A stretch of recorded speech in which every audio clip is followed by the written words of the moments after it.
This is your RE for Tuesday the 29th of September. RE Task 1. Your LC is, can I write my own version of the Beatitudes? Near the beginning of Jesus' ministry, a large crowd had gathered to hear his words, to be encouraged and to learn how to shape their lives in a more loving way. This teaching is called the Sermon on the Mount, because Jesus went up a hill so everyone could see him and hear him. It is also called the Beatitudes. In some translations, the word blessed is used, and in other versions, the word happy is used. Jesus explains the meaning of true happiness and its rewards. Jesus saw the crowds and went up a hill, where he sat down. His disciples gathered round him, and he began to teach them.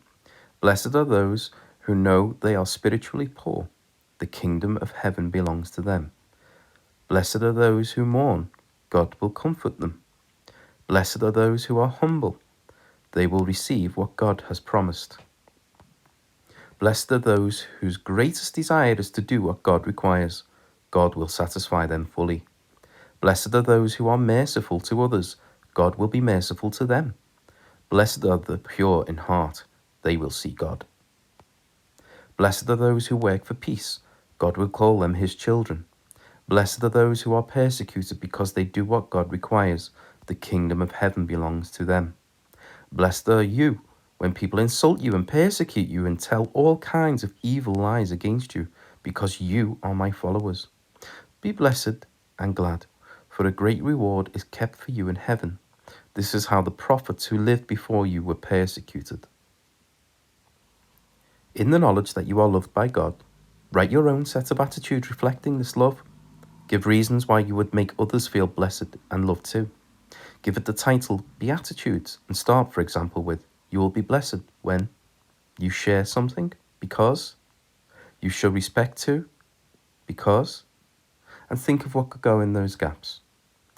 You can rewind wherever you need to get some inspiration from the actual Beatitudes.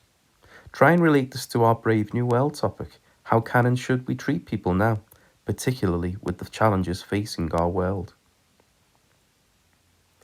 Please pause the video and complete the task. There is another task coming up next. RE Task 2. Can I understand the importance of mercy and forgiveness? All through the Bible we find messages of God's love, care and forgiveness. In John's Gospel, Jesus speaks of his Father's love and the greatest love we can have. I love you just as the Father loves me. Remain in my love. If you obey my commands, you will remain in my love, just as I have obeyed my Father's commands and remain in his love. I have told you this so that my joy may be in you and that your joy may be complete. My commandment is this: love one another just as I love you. The greatest love you can have for your friends is to give your life for them. And you are my friends if you do what I command you. John 15:9-14. It is difficult to be loving all the time. There are occasions when we say or do things we regret and know they are not loving. Paul, in his letter to the Ephesians, has advice on how to deal with these kinds of situations. Even if you feel angry, don't break God's law of love. Never let the sun go down. Never go to bed still feeling very angry with one another. Always do your best to sort out quarrels, grudges and resentments from the very beginning. If you don't, they will grow and will destroy not only other people and your life together, but yourself as well. Be generous, understanding, sympathetic and forgiving. Forgive each other as quickly and generously as God forgives you.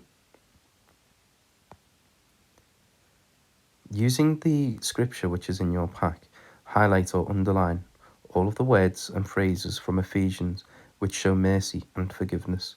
Use these ideas to show how they shape our lives today. Make links between this scripture and how you behave towards others.